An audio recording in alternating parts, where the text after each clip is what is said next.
तो व्यास जी ने कहा कि आप किसी भी प्रसंग को बिना समझे एक अक्षर भी मत लिखिएगा।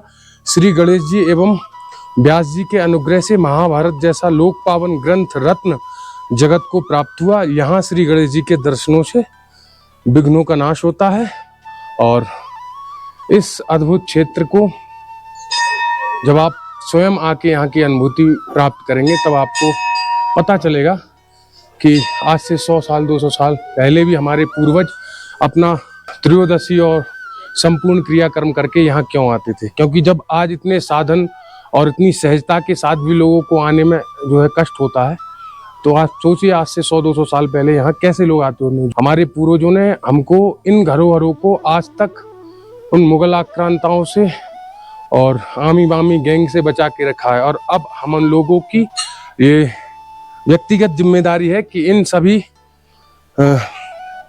अद्भुत स्थानों को हम अपने आने वाली पीढ़ी को देकर जाएं और यहाँ की महत्ता, यहाँ की विशेषता बताकर जाएं, ताकि वो प्रभावित होकर अपने जीवन काल में कम से कम एक बार तो यहाँ आए।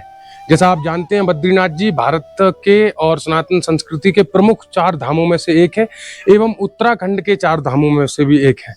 तो व्योमपथ की भारत दर्शन यात्रा के अंतर्गत इस समय हम देवभूमि उत्तराखंड की यात्रा पे हैं और प्रथम दर्शन हमने श्री तुंगनाथ महादेव किए, साथ में चंद्रशिला के दर्शन किए और उसके बाद द्वितीय दर्शन श्री कल्पेश्वर महादेव। और आज हम श्री बद्रीनाथ जी भगवान के पावन चरणों में हैं और अभी माणा गांव आए हुए हैं। अभी गणेश गुफा के आपको दर्शन कराए हैं। कुछ चीज़ें जो वर्जित हैं उनका अनुपालन हमें करना चाहिए, तो मंदिर की फोटोग्राफी हम नहीं करेंगे।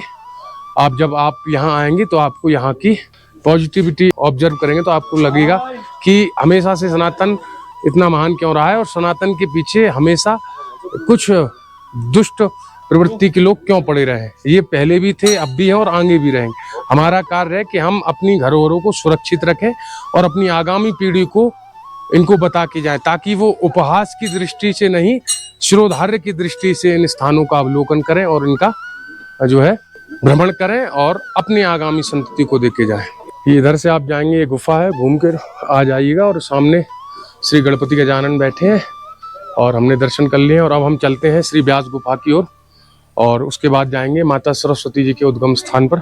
तदुपरांत श्री बद्रीनाथ भगवान के पावन चरणों में एक बार और दर्शन करेंगे। पुजारी जी से बात हुई थी तो उन्होंने प्रातःकाल बोला था बहुत भीड़ है, तो सिर्फ गुरुदेव गए थे, अब हम लोग भी साथ जाएंगे। जो शास्त्रोक्त एवं पुराणोक्त विधि है उससे भी आपको लाभान्वित करवाएंगे। चलिए चलते हैं।